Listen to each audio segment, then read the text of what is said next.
আজকে হার্ট অ্যাটাকের সিমটম নিয়ে একটু আলোচনা করব। যদিও হয়তো আমাদের কাছে অনেকটাই কমন, কিন্তু তাও অনেকেই জানতে চান হার্ট অ্যাটাক হলে এক্স্যাক্ট কিরকম ব্যথা হয়, কিরকম হলে বুঝবো যে হার্ট অ্যাটাক হয়েছে। হার্ট অ্যাটাক হলে কিন্তু বুকে অসহ্য পাথর বসে থাকার মতো একটা ভারী ভারী জিনিস মনে হবে বসে আছে পাথর। ব্যথা হয়তো অ্যাসেস হবে না, মনে হবে আমার দমটা যেন চেপে আসছে, কেউ যেন আমার গলাটা ধরে চোখ করে দিচ্ছে, শ্বাস নিতে পারছি না প্রপারলি। বুকে ব্যথার সাথে সাথে রেট্রোস্টার্নাল মানে বুকের মাঝখানে যে হাড় তার পেছনে ব্যথার সাথে সাথে পিঠে ব্যথা, এর সাথে যোগ বা জোয়ালে ব্যথা, এর সাথে আপনার দু হাতে কাঁধে এবং বাঁ হাতের বা ডান হাতের দিকেও ব্যথা যেতে পারে।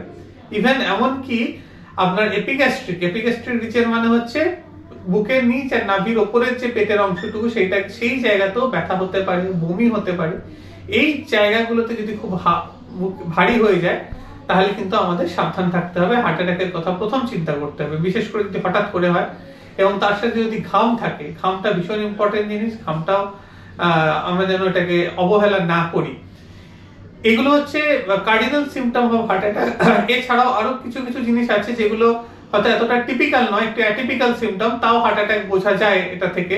সেটা হচ্ছে মাঝে মাঝে এই পেটের দিকটা ব্যথা করে ঢেকুর ওঠা, খুব গুলিয়ে যায় আমাদের গ্যাস অম্বলের সাথে। মনেই হতে পারে যে এত ঢেকুর উঠছে হয়তো আমাদের অম্বল হয়েছে, কিন্তু অনেক সময়ই দেখা যায় যে এটা ইনফেরিয়র ওয়াল এমআই বা একটা টাইপের হার্ট অ্যাটাকে এই ধরনের জিনিসটা খুব বেশি হয়।